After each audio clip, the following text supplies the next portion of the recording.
Yeah, here it is. So for now, Caro Lennartz is going to provide an overview of what the entire project's doing.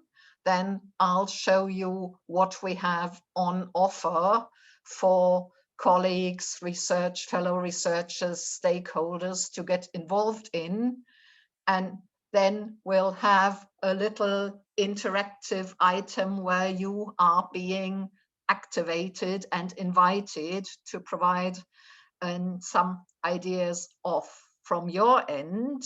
And then we're going to have two short presentations of Ludivine Martin about the arts and knowledge, wisdom of human resource management and how it applies to the current stages of digitalization, and of Piotr Lewandowski of IBS about the relationship of routine and no routine tasks and the demographics of the workforces. So both is more input in, or more start at the starting point of the project, but it's going to provide us some ideas on where we're starting from. So Caro, it's your turn if you want to take over. Yes, I hope you can all hear me well. Thank you, Ursula. I will try to share my screen. Go ahead. Okay. Yeah, looking good. Okay, wonderful. So also a very warm welcome on behalf of the coordination team of the Untangled project. So my name is Caroline Leenaerts. I work at HIVA KU Leuven as a research manager. Monique Ramioul, the coordinator of the project, unfortunately already is on holiday, so she couldn't be here today. But also from her side, a very warm welcome and thank you all for joining this introductory webinar. Why Untangled? So what does it actually mean, Untangled? Well, Untangled stands for Untangling the Impacts of Technological Transformations, Globalization and Demographic Change to Foster Shared Prosperity in Europe. So when we are talking about Untangled, you know that there is quite a lot behind it. The project is actually a Horizon 2020 project. It was launched under the Transformations call. We started in February of this year and we will finish in January 2024. So I think you catch us at the right moment. We are still in the early stages. So a lot of exciting work is still to be done, but that also means that really the input from the stakeholders can really still make a very big difference. And that's exactly why we wanted to start with activities like that early on. Just a quick reminder of the agenda of today's webinar. So I will now briefly introduce the project and what it's all about, but then I think it will be very interesting to discuss more with this group how stakeholders can be involved in it, and then we dive into a bit of the content. So I will make sure to keep it brief so that we have sufficient time for those sessions.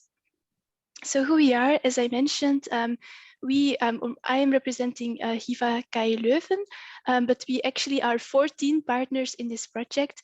And I think we are a very strong group. We complement each other very well. And here on this slide, you can see all the institutes that are represented. So we also have Leiser from Luxembourg, where Ludivine is presenting later today, IBS from Poland. We have Piotr, WIIW from Austria, ZSI also from Austria, ESRI, our Irish colleagues, the University of Perugia from Italy, Polimi also from Italy, University of Orléans in France, the RWI in Germany.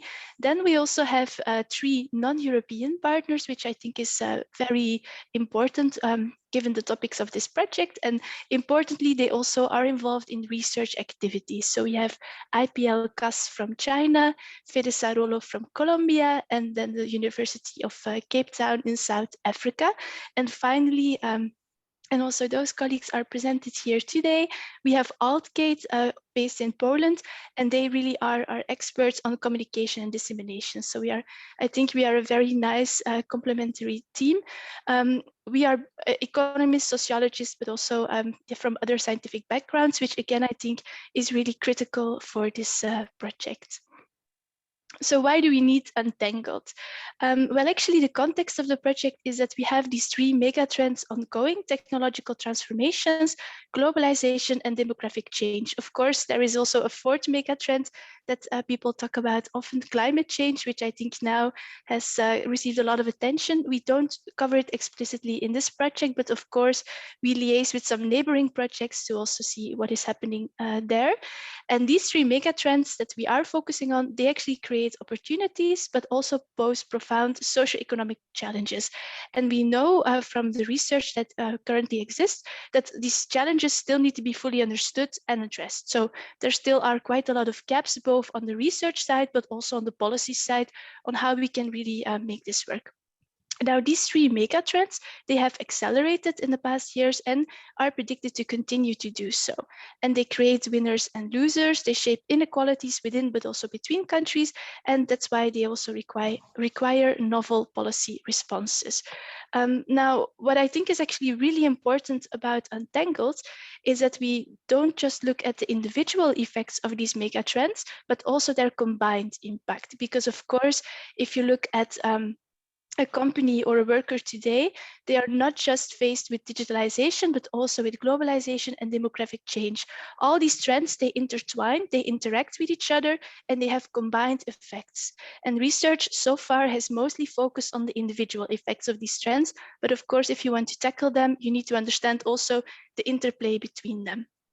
In this project, we are not just focusing on the current situation, but also on the future. How will these mega trends evolve in the future? What will happen? But also in terms of the impact that they have, what is predicted to happen in the future, depending also on the policies that we will introduce. And very importantly, who is affected by these trends and their combined effects, and who is most affected by it. So this we will look at from a very broad perspective, but also really focusing, for example, on vulnerable groups within the group of workers. And then finally, how can we actually manage these trends so that we move ahead, that we have this fostered, that we have a shared prosperity or inclusive growth, as it was also called in the past. So if we look at Untangled's building blocks, actually there are the following. So we have the mega trends. As I said, we focus on technological transformations, globalization, and demographic change. But already understanding these is quite a challenge because, of course, globalization, then we can think of trade. We can also think of foreign direct investment.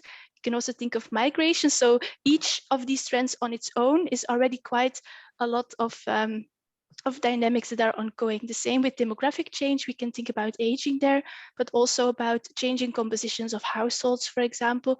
And with technology, I think all of you think about digitalization, but also things like automation and so on.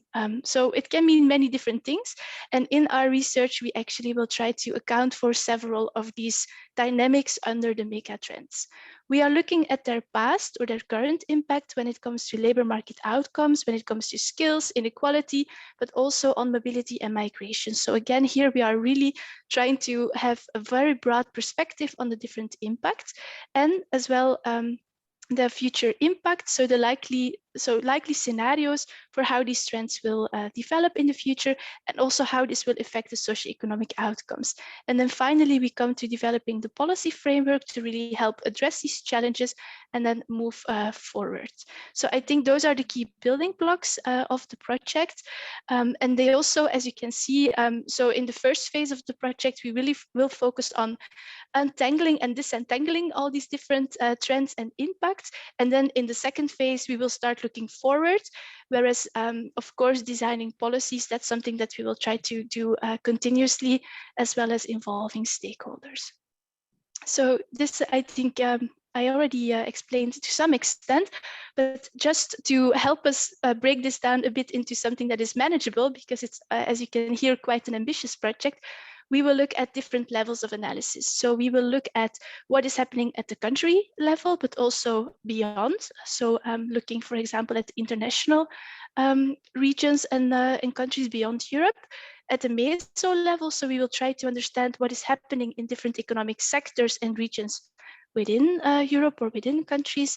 And at the micro level, we are really very interested in the impact on firms and workers. So throughout the project, we will have different activities and different tasks focusing on each of these levels, focusing on the different trends and focusing on different types of impacts. And I think we are very lucky to have many colleagues here represented today. So if you have any further questions on precise tasks, of course, you are very welcome to post them later on. So how will we tackle this? Well, actually, we will use quite a combination of techniques. So we will have quantitative research, which I think is really important in this project, which is based on desk research. We will build some indicators, and of course also econometric and statistical analysis, including microsimulation. But importantly, there is also qualitative research, again, desk research, but also semi-structured interviews, and we will do a number of case studies, so both in Europe and outside of Europe. And I think it's really important that we have these two types of research because they complement each other very well. What we cannot cover with the data, we can hopefully cover with the qualitative research, but it also allows us to triangulate some findings to really see for what we can have evidence and what is less certain. And then, of course, we can develop policies or propose policies depending on this. Importantly, also for today, you see actually that a very strong third pillar in our approach precisely is stakeholder engagement. And we will do this, as will be explained later on, in various ways. Workshops, webinars, we will have an open virtual cafe, an online platform, but also a Delphi-based research. And the idea here is that actually very often in research, we notice that stakeholders are involved at the very end of the project. When it's all said and done, the conclusions are there, and then stakeholders are asked for their input. But then it's too late. So when we were designing this project, we actually did it the other way around. So we want to involve the stakeholders from the very beginning and really understand, are we asking the right questions? What should be the priorities in terms of the topics or the challenges that we face? What groups are most affected based on their experience, and how can Untangled really make a difference on that level? But also when we are running some of these modeling exercises or the scenario building, we really want to understand what are the developments that our stakeholders see really in the field? How do they expect certain trends to evolve in their sectors, in their companies, and so on? And how can we really account for it in the models? So we have this really a validation of the hypothesis, so the questions that we're asking. Then we will discuss, of course, some of the results in these workshops, webinars, and so on, to really see whether this lines up with what our stakeholders see happening in the field and from their own experiences. And that allows us again to have another loop and see, okay, how can we adjust the models? How can we further tailor our research to ensure that we take on board this feedback? So I think that stakeholders actually in the Untangled project have a very critical role from the very beginning until the very end, when we are ready to share our conclusions and to come forward with our recommendations. So that's just, again, emphasizing how grateful we are to have you all here and how important your role is. And also on this slide, I wanted to clarify that when it comes to stakeholders, we again take a quite broad perspective. So we are looking at policymakers, at academics, at labor market actors, at social partners, but also the general public can certainly have an input and play an important role. But this, the colleagues from ZSI will come back to in more detail. Okay, so I think I already mentioned most of this. So in the scenario building, we will actually use two different types of models, but really for today, the key thing is that we want to feed it not only with the research findings, but also critically with the stakeholder inputs. One thing that I think is particularly interesting also when it comes to the scenario building is that we will try to model potential policy interventions. So also here, the stakeholders can have an input, for example, if in specific countries or at the European level, a certain type of policy is being discussed, then we can see if we can actually model this policy intervention and what impact it would have for different groups. So I think that could be very relevant. And this, I think we will start with next year in the project. So what are our core strengths? I think that the fact that we really use this multidisciplinary approach and that we are a multidisciplinary team, I think is really important. The multi-level approach, so we look at trends and impacts really from the national and the supranational level to going down to the level of the skill and the task, which Ludovine is really our expert on, so she will also tell you a bit more about that. We purposely integrate the trends and the impacts within individual tasks that we do in the project. I think that's critical to really understand the combined effects of these trends. We do analysis as much as possible for the entire European Union and also looking beyond. And we know that already quite some research exists, so we will use to the maximum extent possible available data sets. We will work on this joint infrastructure. It's already in process with clear protocols also when it comes to executing the research, and we look both at the state of play as well as potential future developments. For the stakeholder engagement, I just have one slide because Ursula will explain it in much more detail, but really the role is to complement the research and maximize its relevance, its applicability, and also the impact of our project. So we are building the stakeholder community. I think today is a very important first step. We will engage with our stakeholders in many different ways. And I think what is also critical, and Ursula will also clarify that, is that we really want to look for a core group of regular participants who will run with us through this project from now until we are ready to finish it in January 2024. So just a few more slides on what we will actually deliver. So there will, of course, be research outputs. We counted them again, and we are foreseeing 18 papers, 6 reports, also 5 policy briefs. And because we know that it's not always so nice to look at very econometric or statistical results, we will also make infographics and videos to make it more comprehensible and easier to understand and nicer to look at. But just some examples of what our policy briefs will cover. We will actually try to come up with policy briefs on how to best strengthen job creation and improve job quality, to upgrade skills and foster lifelong learning, to tackle growing inequalities, support migration and labor mobility, and also make progress towards inclusion on different levels. So I think that's just an overview of what you can expect from us in that perspective. We will do many types of events. So today is a first webinar, but there will also be 6 workshops, and you can actually see the topics in the box below. We are really still hoping that these workshops can be face-to-face. Fingers crossed, everybody. But if not possible, then of course they will be virtual or hybrid form. We will see. And in the list of workshops, as you can see, some of them will be more focused on data measurement issues, methodological challenges. Some are more focused on specific core topics, employment, for example, or skills, and others then are more focused on the policy measures and the takeaways, the stakeholder strategy. So how can we really move forward? We will also do a midterm conference and a final conference, and then several webinars and open virtual cafes, which again, Ursula will tell you more about. Really important is also that you can stay in touch with us through various different ways. So we have a project website. You can see the link in the bottom of the slides. We will launch an online platform. There is a newsletter. You can see the first edition on the left. It was launched on the 1st of May. And Olga and the team are already preparing the second newsletter. It will be coming out shortly. And besides this, we also have social media accounts. There will be regular press releases. And of course, we will be, as a team, ready to answer any question and to engage with you as you would like. And then finally, just once again, the overview of the partners, but also here you can see our Twitter account, the Facebook link, as well as LinkedIn. So that was it from my side. It's just a very brief overview of what the project is all about. Thank you again for joining us today, and I'm really looking forward to hearing the rest of the discussion.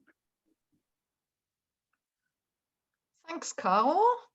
That gave us an overview of what the project is. Are there any immediate questions? I mean, you can always, the easiest thing probably, instead of trying to, oh, sorry, here's someone else. Sorry, Letitia, here's someone else in the waiting space.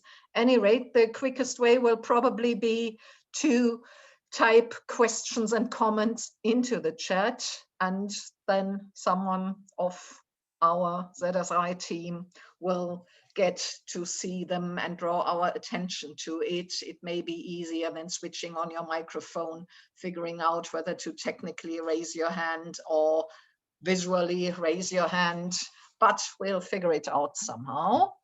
I'll just, Caro has presented a good bit already of what I was going to say about the stakeholder engagement. So I'll keep this rather short and just give you a bit more detail. Let's see, where's the screen sharing? Come on.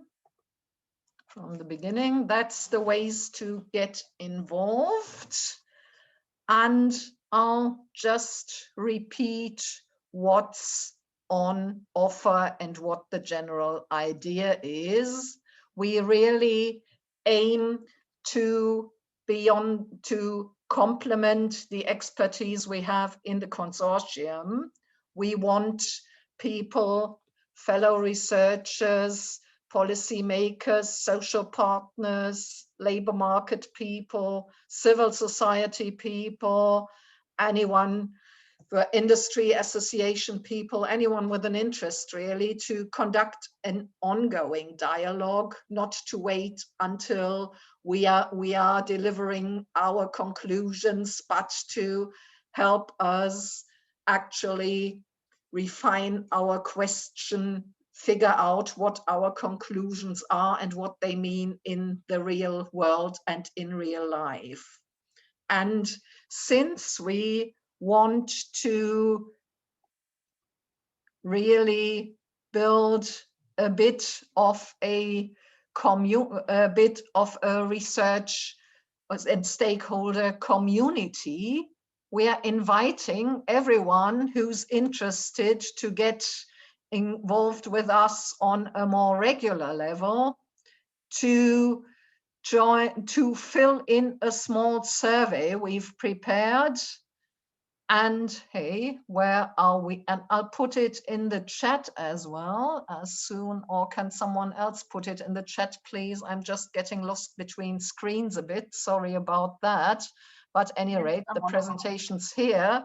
We're asking you to fill in this survey, and it will give us a little idea of what your particular areas of interest are and where you are from and what sector of society you are representing. And of course, you're also invited to share the information on Untangled with any colleagues, collaborators, contact people that you think could be interested. Of course, the survey is also aims to make sure in getting our stakeholder group and our group of collaborators together, we comply with GDPR and so on, and do that. So that's something I also needed to mention. And that's the overall idea. And Caro has mentioned the work program already. We have 6 expert workshops, and of which we have the subjects already taking place, hopefully, on the global trends and the variations between global trends on employment, the number of and the quality of changing jobs, emerging jobs, and what is happening where. changes in skills and their value, old and new inequalities and how to address them, a more methodological workshop on the data sources and combination of data and knowledge sources, how to triangulate findings and how to put the evidence to work so that it can be picked up on and work, and an integrated one on policy measures and stakeholder strategies. We haven't specified the virtual roundtables yet. The idea of these is to present drafts of research findings, ideas, and gather some comments of other people around them. Then we've invented a format which has less of an agenda and which will start from October, which we're calling an open virtual expert cafe, which means it's an open format where people who attend can register to present a slide or an idea or an initiative of their own in the field, or ask questions to the consortium members who are there, and then there will be some fairly open-ended brainstorming, exploring of further collaborations, these sort of things. That format is a bit borrowed from the social innovation sphere and could be interesting. And we're setting up an online forum. There's the conferences and all the other media and outputs that Caro has mentioned already. So that's what we'll be doing, and that's what we'd like everyone to get involved with and engage with and comment on it. And for a start, to get you active a bit, we didn't reserve time for a longer brainstorming session, so we'll do something very quick and we'll ask you a question. We'll ask everybody in the audience a question, which we're asking you to answer in the chat if you want to. And the question is, what's your least favorite or most disliked conjecture on the subjects of Untangled, on technological change, globalization, or demographic change? And it may be an uncomfortable truth you happen to contend with. It may be a time-wasting cliche you've been trying to discuss again and again. It may be an unpopular opinion, but it's something. So I want you to think of something challenging and somehow somehow disliked that you have encountered in the field, and please enter your idea into the Zoom chat. There you can, if you switch on the chat, you can also see what everybody else is saying, and then afterward, and we'll see what's there. Martina, my colleague from ZSI, is going to see what we are getting, and then we'll sort through the collection and enter it into the presentation afterwards and put it on into the presentation we are putting on the website again. So just to get everybody a bit warmed up to the subject, question your least favorite conjecture on technological change, globalization, or demographic change. And then we'll move to the presentations by Ludivine and Piotr. So give it a couple of minutes, think about it, and then let's see what we are finding. Martina, you're taking over, and I'll switch off the screen sharing. Hi. So actually, I would just like leave the chat running, and I will a little bit moderate the chat. So and be collecting the ideas that you're posting. And meanwhile, we can go over to the next presentation actually, and I keep watching the chat. And whatever comes to your mind, please just write it down on the chat.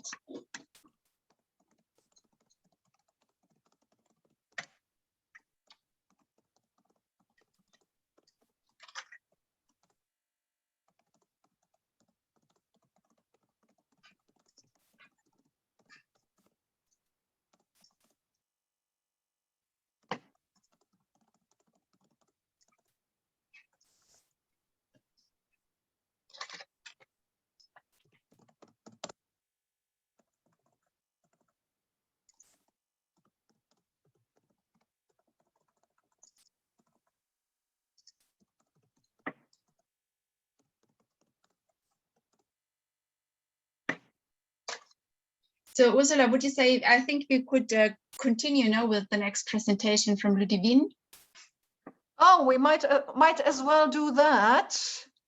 Yeah, if we're expecting people, one can listen to Ludivine and think about their favorite issues simultaneously, which probably is doable. We can do that, sure. Right. So, Ludivine, the floor is yours. Oh, good afternoon. So I will share my screen.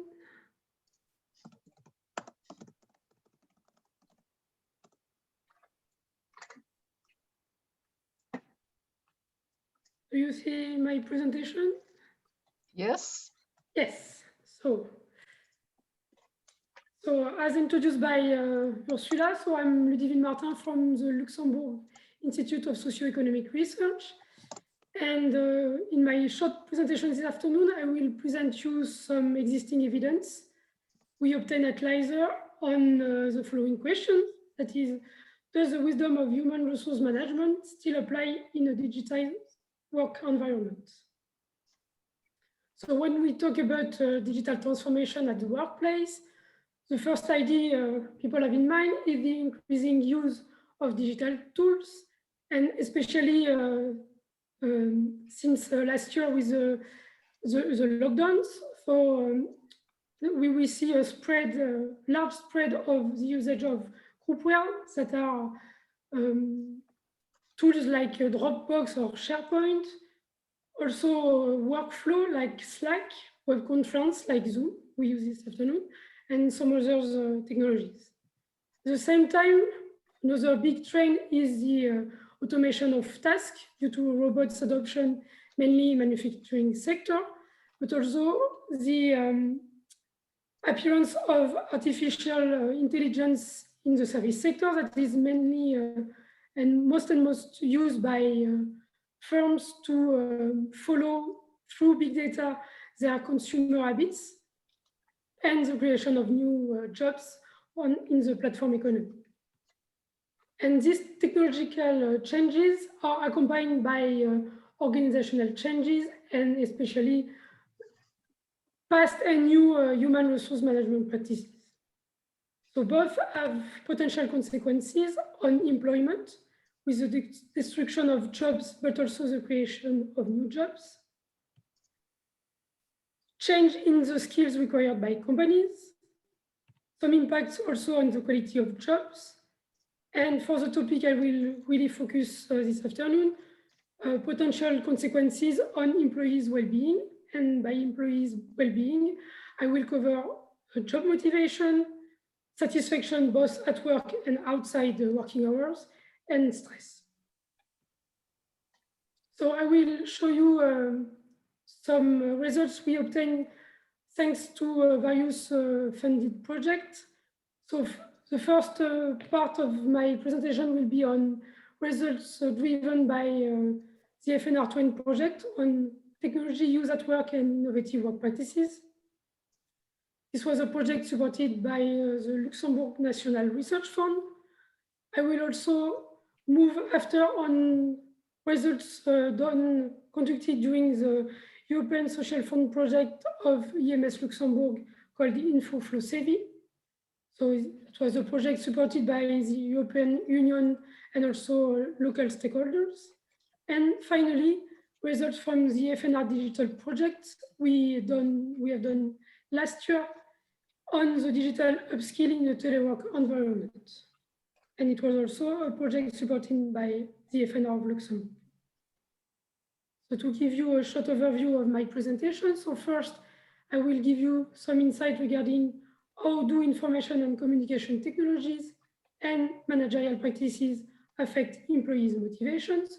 So results that come from the TWINE project. After, I will move to the European Social Fund project InfoFlow CEVI to give you results regarding the links between information overload and employees' well-being. And finally, some results coming from the digital project on the links between the profile of digital tools used during the first lockdown and the evolution of teleworkers' well-being and productivity. So first, regarding the first question. So to give you some fresh information on what we call work motivations. So on the left side of my slide, you found control motivations that are motivations that drive the effort of workers. So there is intrinsic motivation that comes from rewards, introjective motivation that come from tasks that are able to boost self-worth of workers. On the right side of my presentation, you found the autonomous motivation that are identifying motivations. So workers perform their task because they are aligned with their personal values, meanings, and goals. And finally, the intrinsic motivations that are activities that are done because they are fun, they give pleasure to workers. And regarding the existing evidence on workers' well-being, covering burnout, being focused during work time, being energized with low absenteeism, low somatization, and low presenteeism, we found in the literature and in our studies that control motivation drive mainly detrimental effects on employees' well-being, whereas autonomous motivation really foster positive effects and make people happier at work. Moving on to the main results I can show you, driven by results we obtained with the TWINE project. So on the positive side, you found that workflow and internet are positively linked with autonomous motivation, whereas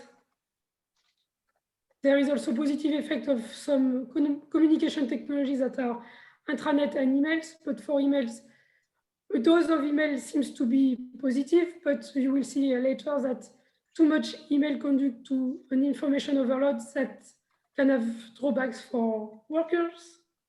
And on the negative side, too much web conference or too much notification coming from a groupware like Dropbox or SharePoint are detrimental to workers and especially to the autonomous motivation of workers. Moving on to the associated effect from managerial practices. So on the positive side, you can find that working in a team, being recognized by the management of the firm through formal appraisal, for example, and obtaining flexible work time, telework is positive. A dose of paid incentive is also positive, but we found in other papers that too much pay for performance is much more detrimental to workers. On the negative side, you found that working in a just-in-time framework or with a frontline control of your input and output at work is really bad for autonomous motivation.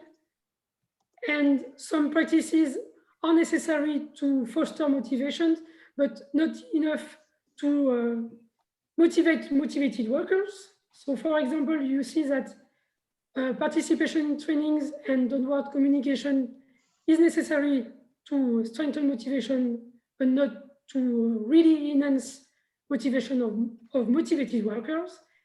And for quality circles, if managers don't really follow the recommendation of their motivated workers involved in this quality circle, it backfires the motivation.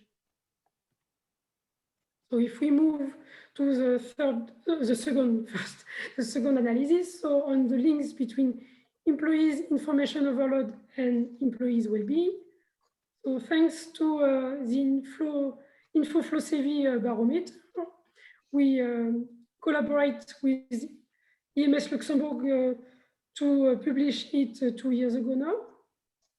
So on the left back corner of the graphic, you found the people that well manage their ICT notification and information coming from technologies. So there are 26%.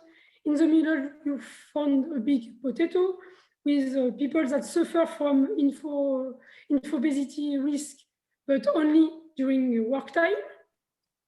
And on the right up corner, you found 12% of workers that really suffer from too much information flows, both during work time and outside the work time. And when we link with indicators of employees' well-being that are job stress and satisfaction, both at work and during personal time, we found that people that well manage their information overload are less stressed and happy, both at work and at life, personal life. But when we move to the people who suffer from too much information flow at work, we see that there is they are much more stressed and less satisfied, both for the job and for the life. So managers need really to find solutions to help them.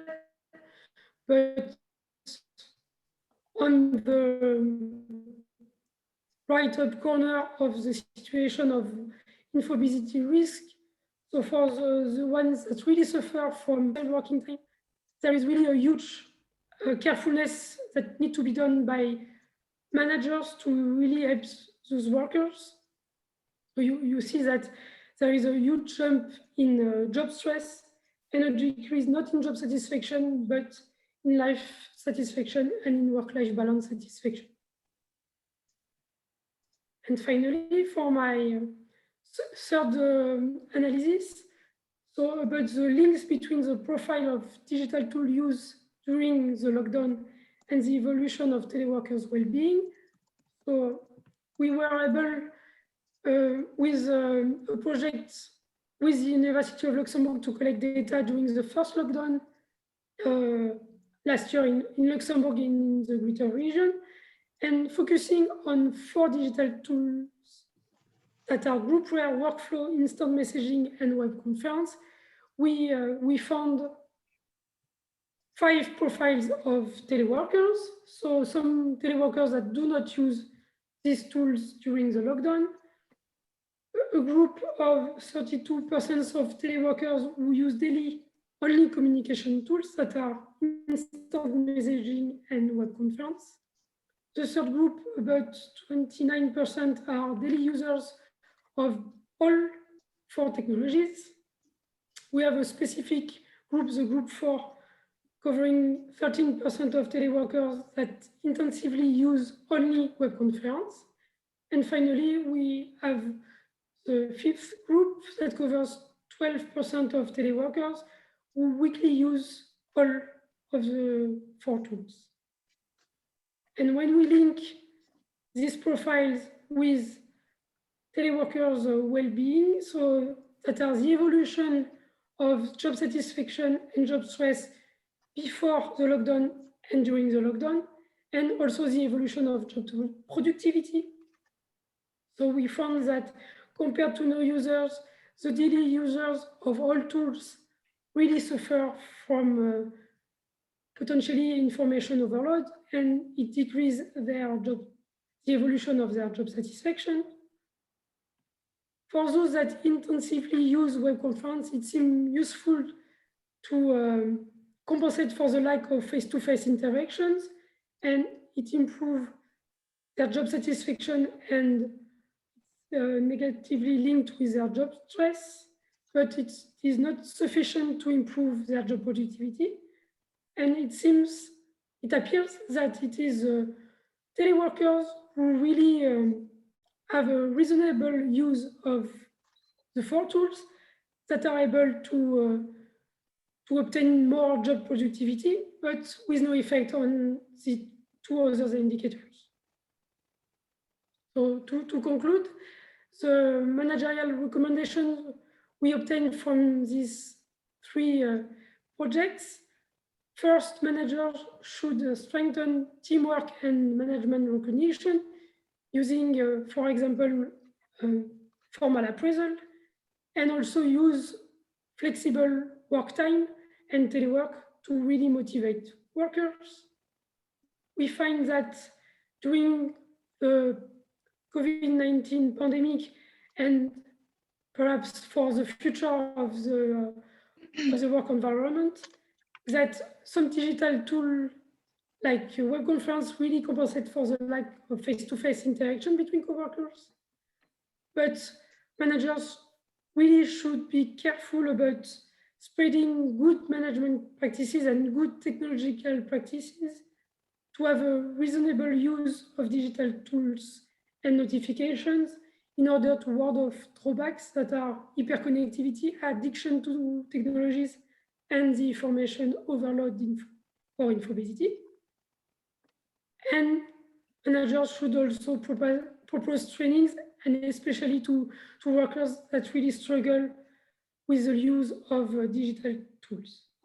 So that are the main managerial recommendations. And with the Untangled projects, we really intend to deeply investigate the effects of digital transformations, along with globalization and the demographic change on job quality, and by job quality, enhancing employees' well-being.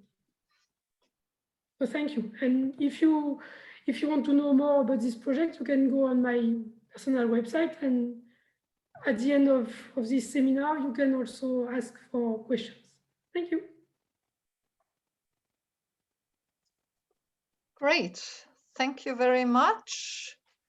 Are there any immediate questions and comments in the chat? Don't think so. In that case, I suggest we move over to Piotr's presentation and discuss the 2 contributions jointly afterwards, if that's okay, Piotr? Of course. The floor's yours.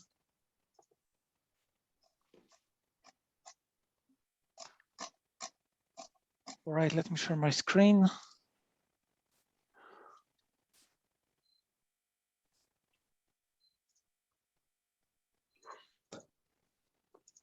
All right, good afternoon, everyone. So let me talk a little bit about another angle that the Untangled project is using to understand and to study the interactions between technological change, globalization, and demographic changes in Europe. And it's actually focused about age-specific effects of technological and globalization-related changes, and also the feedback loops from population aging to technology adoption and productivity. So the question we want to ask is, are routine tasks getting old, and the job task and demographics in Europe?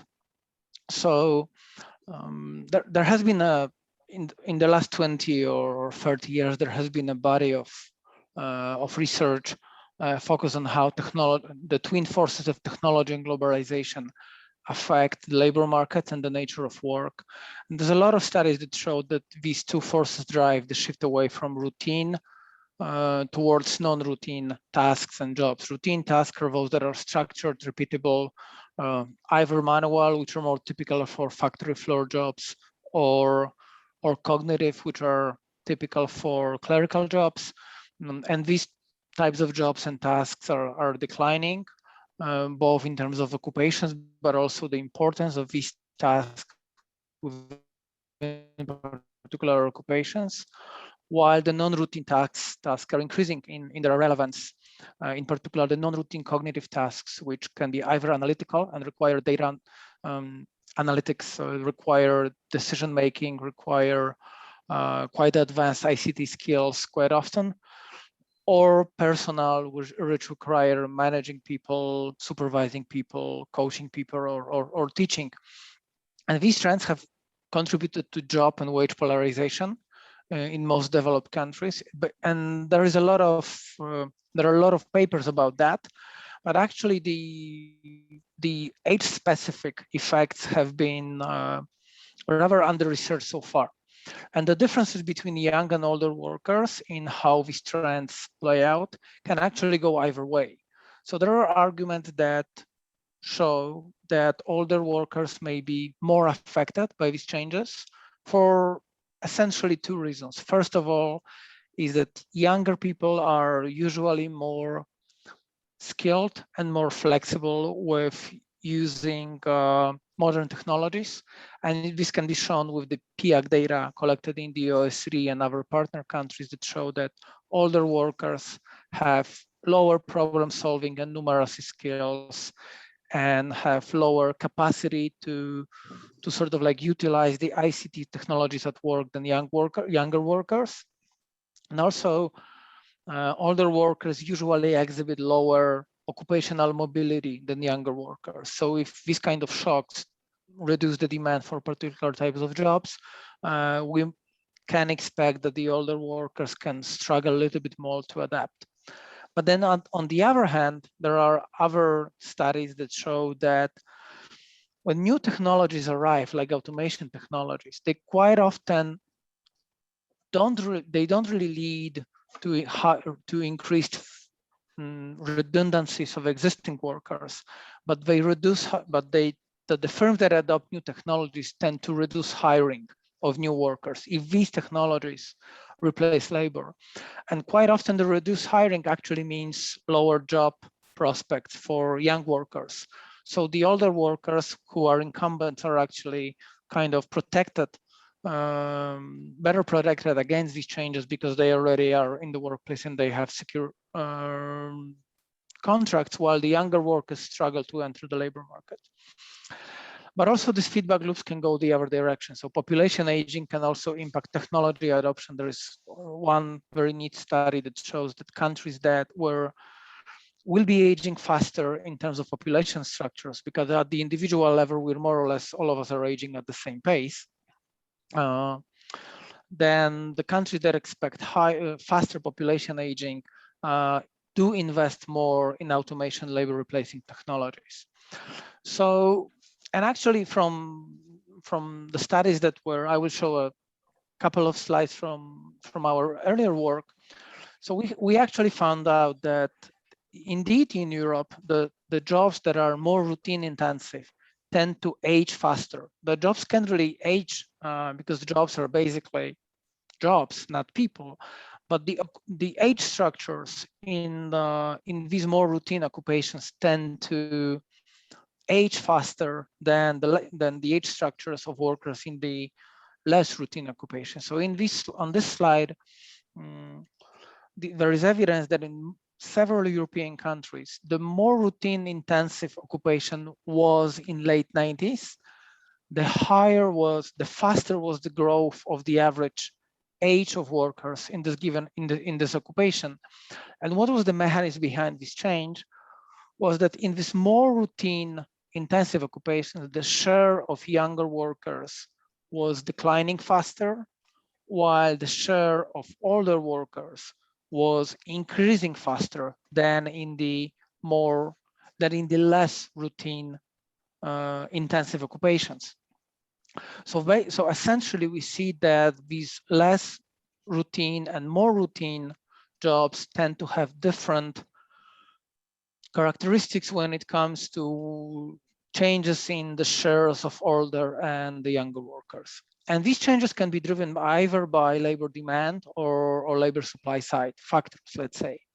So if these changes are driven by labor supply, young workers don't really want to enter the routine occupations. They prefer to enter non-routine occupations. Then it would probably be less of a problem than in the scenario where these changes are driven by labor demand, because if these changes are driven by labor demand and young worker and the demand for young workers willing to perform routine occupations declining, then we may suspect that the unemployment risk, which is related to this ability or sort of disability to perform routine versus non-routine work, if this is driven by labor demand, then the unemployment risk related to routine task intensity of particular tasks may actually affect the younger workers more than the older workers.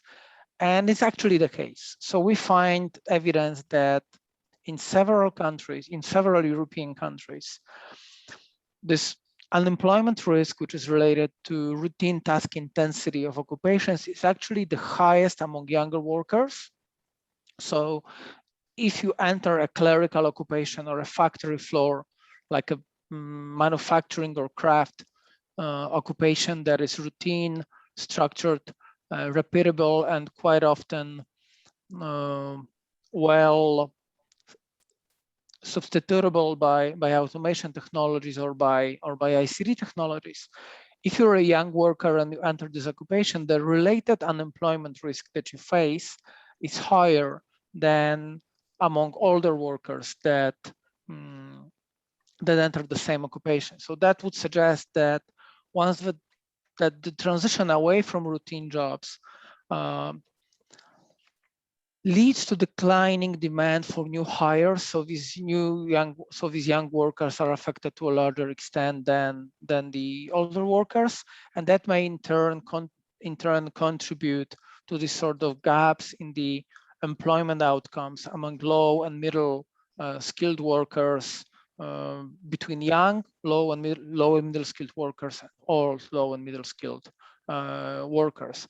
As you can see, it's not happening in all the countries, but in most of them, there is this quite significant difference between the risks among the younger workers and the older workers, how, as I've mentioned earlier, are usually more protected and are incumbent, and may also have the firm-specific human capital, which makes them more valuable for firms. So firms prefer to retain these older workers rather than hire new young workers to perform these routine jobs. However, using another study that uses a little bit of a different data, what is interesting also, there is an important heterogeneity in how the allocation of job tasks across younger and older workers pans out in different occupational groups. So I would like to draw your attention to these couple of coefficients here that are marked using this reddish color, that basically what we found, what we basically find using PIAG and STEP data that allow measuring the worker level allocation of tasks, also within occupations, is that in the high skilled occupations, which are managers, professionals, technicians, and actually most of the people on this call, I guess, the older workers tend to perform less routine intensive jobs, also within the same occupation. So it appears that there is this premium from experience or seniority, that the older analysts or the older managers perform less routine intensive tasks than the younger researchers or younger analysts or younger managers. But in the middle skilled occupations, which are like clerical or sales and services occupations, or low skilled, which are craft related trades, machine operators, or elementary occupations, it's the opposite is the case. So the older workers, age 55 or more, are actually those who perform more routine intensive, more repeatable and structured tasks. So it's clear that these patterns of allocation depending probably on experience are very, very different for high-skilled workers and the rest. But many research questions remain, and these are a bunch of research questions that we want to tackle in this particular component of Untangled. So one of the research questions is, will the routine jobs become even older in the future? The other question is, to what extent these patterns and the differences between countries are shaped by labor market institutions? In particular, do countries that have more protected labor market see more noticeable differences between protection for older workers and the decline of labor market prospects for younger workers in routine occupations? What is the contribution of this process to the vertical, which is young versus old, inequality in labor market outcomes? And what is the contribution to the horizontal inequality in labor market outcomes among the young? And by horizontal, I mean among the young and among the old. And also, what's the more broader, so let's say, picture? So to how population aging does and will affect technology adoption and productivity growth in Europe. So we want to strive to answer some of these questions in Untangled. And in this task that are focused on interaction between technology, globalization, and age, the two main research questions that we will tackle are, first, the effect of technology and globalization on gaps in labor market outcomes. What I showed you earlier was just the selected countries and selected labor market outcomes like unemployment. And the other is, what are the effects of population aging on capillary formation and productivity growth in European countries? So as I mentioned earlier, there is some evidence for the OECD countries that the countries that age faster tend to adopt more automation technologies like industrial robots. But this is just one type of capital, and there are different types of technologies, and also the productivity growth that is, dependent on various types of capital investment, but also human capital investment. So these are two different sort of like causal channels here. One is the effect of technology and globalization on labor market outcomes and differences between older and younger workers. And the other channel we want to focus on is how the population aging, which will be one of the main drivers of societal changes in Europe over the next 40 or 50 years, how this population aging affects capital formation, technology adoption, and productivity growth. Thanks for listening. Right. Thank you very much, Piotr. So before we move into a joint discussion, I mean, we have two subjects: the impacts of digital ways of working on actual working populations and some advice to managers. And then we have routine and non-routine in relation to workforce aging. Martina, before we move into that discussion, Martina, would you like to show the outcomes of our little collection of unfavorite opinions, cliches, Yes. conjectures? Before that, maybe it gives us some more food for thought. Yes, certainly. So thank you. It was actually quite an active discussion there going on. And in the background, Nela and myself were trying to kind of cluster a little bit your comments and thoughts. In the end, it's not so clear, of course, which of the comments of you are really, let's say, unlikely or unpleasant opinions or cliches, or which of those are rather research questions. So I would cluster it in a sense. I see here a thematic cluster about the future of jobs. There have been some comments in this direction. So cliches like, does really artificial intelligence take over? How will job quality develop? Will we at the end have worse jobs for all, for young and for old employees? How do the skills of the future develop further? Will we have even better jobs through labor shortage? The skill question came more often also in a cluster that I would call the post-COVID society. So there have been some comments, or many comments in the direction of, okay, how does society look like after COVID? What will be the implications for the employment sector? What will be new forms of employment? Is it true that soft skills will be more important, and so on? And also, what will the position of Europe be? Are we kind of losing track as a continent? What about relocation of firms, and are we really about to see raising inequalities because of that? Another cluster for me would be the future of the youth. So we see, let's say, unpleasant developments of youth unemployment and social unrest connected to that. Also, dissatisfaction with our education models, and also again here the question of skills of the youth, what will be demanded in the future. And then there was a question also of culture and persistent beliefs. So that was very quickly trying to summing up your thoughts and ideas, but please, you are welcome to comment on it if I interpreted something in the wrong way, or we might as well just start into the discussion from that. Right. If I may, I just wanted to announce that I can take on the moderation of the discussion. So if somebody wants, I mean, only if you think that it's going to help the flow. So if you want to say something, feel free to raise your hand or just write a short message in the chat box.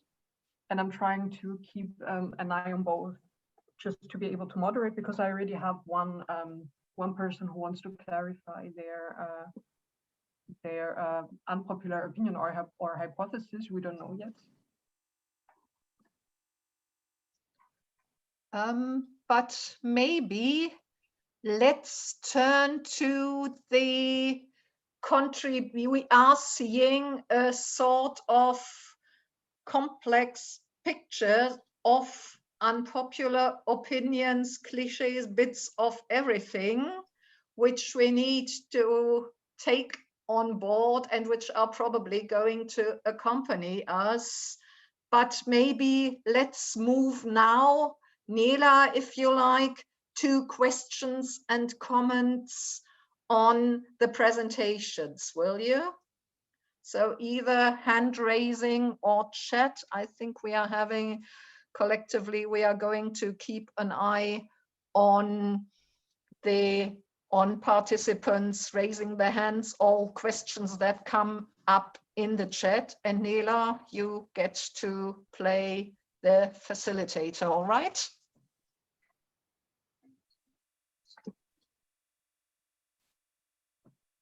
Right, taking a look. Martina, I think life will be easier if you stop the screen sharing, yes, because then we get to see the people who have their cameras on and have a better view of chat and participants' raised hands.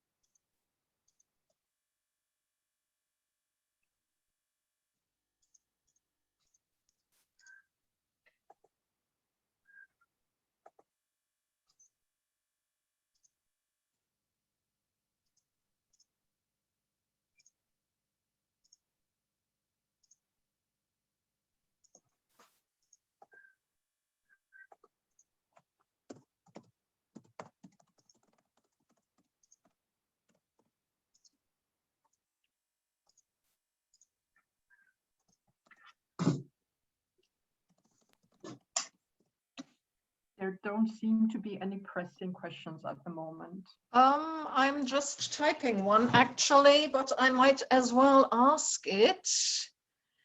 It's a question to Piotr.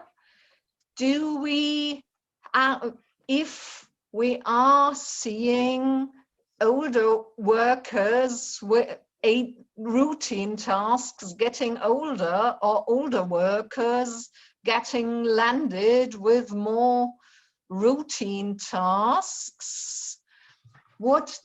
Is there any way of controlling the explanation about more employment protection of older workers? I mean, can it be related to actual employment protection standards that vary by country or vary by sector or something like that? Well, thank you. Well, maybe it's actually very hard to disentangle the effects of these kind of institutions from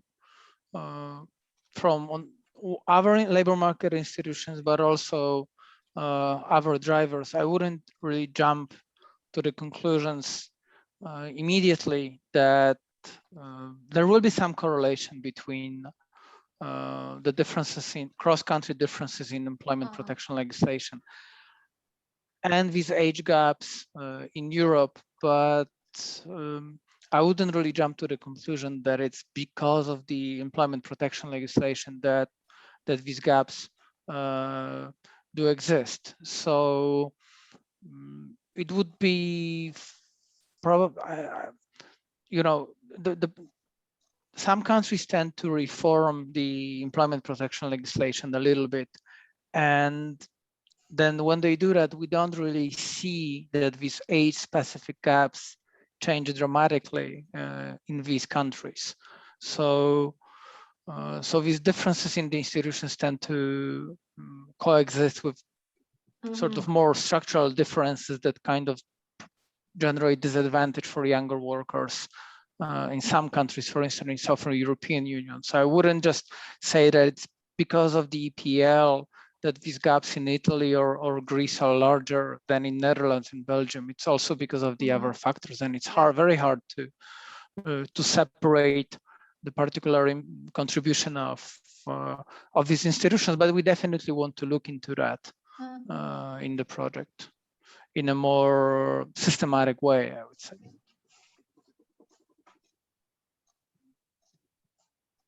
Actually, in the paper that I show you, what we found that that when it comes to these differences in the unemployment risk related to RTI between younger and older workers, we haven't really found that the EPL was significantly related to these differences between countries. What we found was one factor was that countries that struggled to expand their role in global value chains recorded larger increases in these risks among younger people.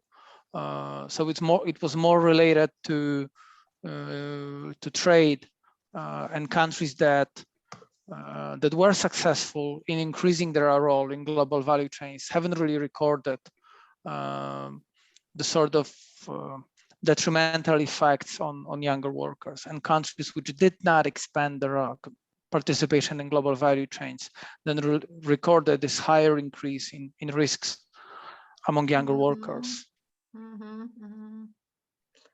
Yeah, makes sense, doesn't it? I mean, if you are at this sort, or if you are receiving the kind of routine outsourced space independent jobs and hire younger people for it, these may likely be prone to automation or something. So sounds like it makes sense to me. So we might see that, so it might be one example of really an interplay between between globalization, then maybe automation and age different impacts. But any other questions and comments? There is a question by Michaela, I'm not sure how to pronounce your last name. Perfect, thank you. Sorry that I joined late. I'm joining from England and I forgot about the time difference. When you refer to young workers, what age group have you got in mind? Are they up to degree levels or graduate workers? Because the implications are likely to be very different for the two groups. Would you, are you more concerned about the age threshold that we used to sort of define how young you have to be young, or about the education-related differences? Could you please specify? Mainly the education differences. Yeah, so I mean, obviously the impacts on less and more educated workers are very, very different. That's what I mentioned by that's what I meant by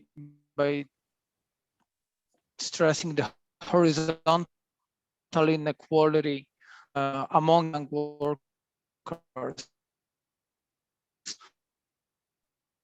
Of age, I would say young in terms of like inequality between more or less educated workers in this age group. There is evidence that it's higher than it used to be like 20 or 30 years ago, where education hasn't really been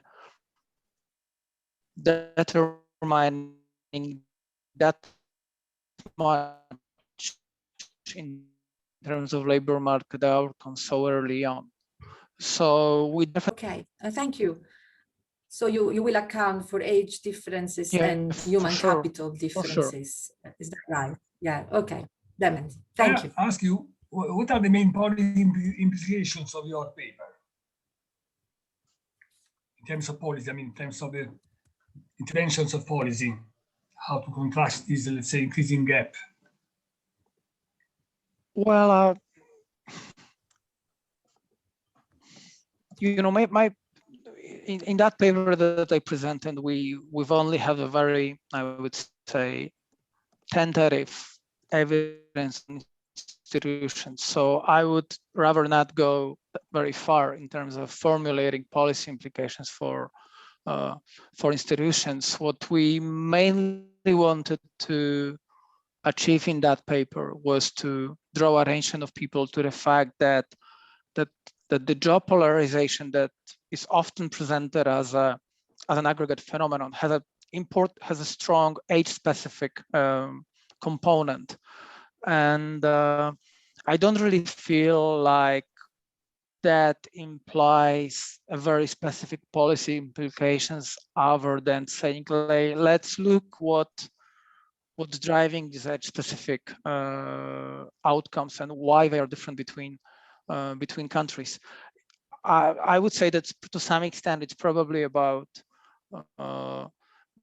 sort of like job creations in different sectors. For instance, countries in Central and Eastern Europe which haven't really recorded these patterns to the same extent as countries like, let's say, in Southern Europe. The Central Eastern European countries were probably more successful in creating jobs in various, let's say, trade-oriented service or manufacturing sectors. But then why is that? It's a long story. And my paper doesn't really, allow me to say whether it's because of labor market institutions or other patterns related more to like structural change and job creations in different sectors. So I'm open to suggestions, but also that something that we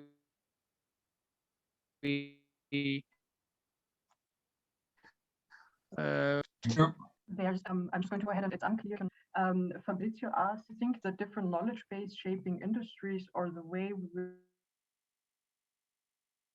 which innovative activity, there are industries in which firm-specific knowledge is less important, and this may favor younger people instead of the older people. Yeah, I guess. then also, I guess,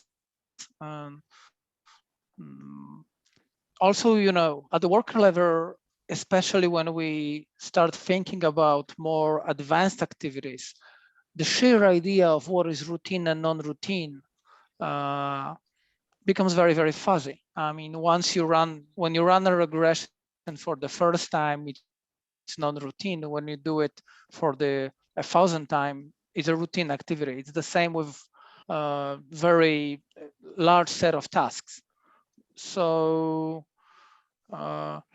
so kind of like definitely play a role here, and also I'm not sure if, but it's something that we also struggle to measure quite a lot. Struggle to measure quite a bit. Which type of activities are depend on the sort of specific capital that you accumulate on the job, which less. So yeah, I guess your comment is right, but it's very hard for me to understand what would be to answer what would be like a quantitative contribution to understanding these patterns based on what we know so far. Okay, thank you, Pietro.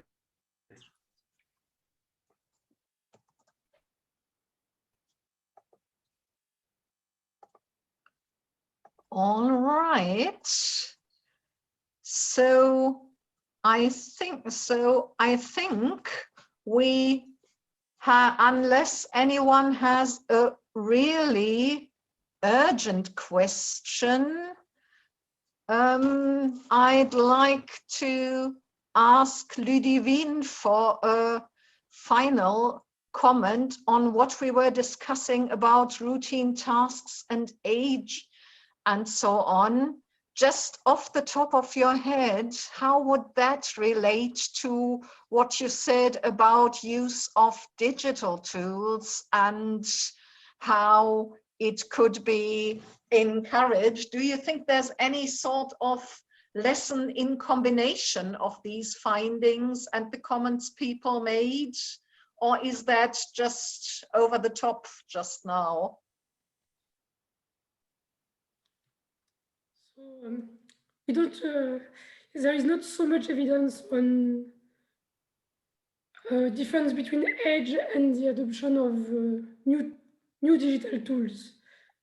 But regarding human resource management practices, there is some research that shows that older workers value more some practices like flexible time, whereas younger workers prefer management recognition. So for sure, managers need also to deal with the difference of age between their workers. We don't really have results on the link between the routinization of task and age. So I cannot give you some insights from now. Yeah, no, it certainly doesn't make things any less confusing, but we have a whole project to grapple with these things. So, right, I think we're finished. There was one comment by Alicia already, something to take home and ponder, I suppose. The fact that skills of the future are skills of the future, and so we may not know as much about them as we would like to. And there isn't agreement about it. There's often and I agree, it's often a bit of a wish list of things becoming sort of more softer skills or more cognitive skills getting more important, which is unlikely not to happen. And then we have the gaps between skill expectations and prognosis and what's happening in formal education. And there may even be a gap, as everybody goes on about lifelong learning, between actual formats of learning and what everybody thinks is needed. So plenty of food for thought. And we've actually, everybody has presented in very compact ways. I'm really hoping that it has been enough to think about, and that you have become curious to learn more about what we will be doing and how we're going to continue in the project. So please stay in touch, get hold of the newsletter, answer the survey if you want to. And I think the final request was by our good communications colleague, Olga, for everybody to please switch on their camera if you want to, of course, everything voluntary, and let Olga take the equivalent of a group picture.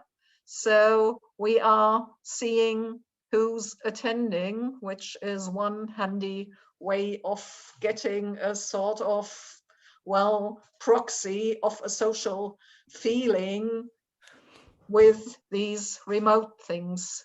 So thanks everyone for your attention, and have a nice ongoing afternoon and a good summer. And we're taking, yeah, so there will be a group photograph. And for the presentations or even the recording, look at the web page. We'll upload it as soon as we have everything together, right? Yes, thank you. The picture was taken. Thank you very much. Lovely. Thanks very much. Bye-bye. Thank you, everyone. Bye. Bye. Goodbye, everyone. Bye-bye. Bye-bye. Thank you.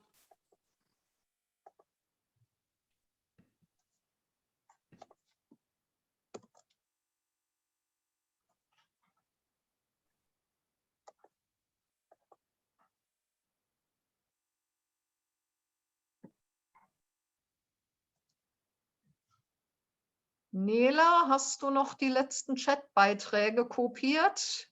Ja, ich habe ja auch die ganze Zeit mit den Leuten hin und her geschrieben, weil ich fand die Beiträge am Anfang gar nicht so klar, also was es jetzt ist oder was genau damit gemeint ist. Und ich glaube, die Martina hat ja auch nur eine unfertige Version rüber kopiert, aber wir haben jetzt so mehr als, ich glaube, 2 Seiten Ja, oder 1,5 cool. Seiten, Passt. wo einiges aufgeklärt ist. Ja. Das können wir uns dann am Mittwoch gemeinsam überlegen, wie wir das in eine handhabbare Form bringen, oder? Mhm. Ich habe sogar angefangen, so einen eigenen Beitrag zu schreiben, aber das wäre jetzt länger. Das mache ich bis dahin fertig. Also als Frage, die ich gerne beantwortet hätte von so einem Konsortium. Und die Martina hat einen, aber das schicken wir dann per Mail, oder? So einen Link zum Google Doc, wo das Ganze gespeichert ist. Das müssen wir noch, wie wir das unters Volk bringen, müssen wir uns noch überlegen, glaube ich. Okay, na, ich dachte nur, damit du auch weißt, wo es ist. Also ich kann Ja, sie gerne okay. aufnehmen. Gut, danke. Schönen Nachmittag. Ciao. Ebenfalls.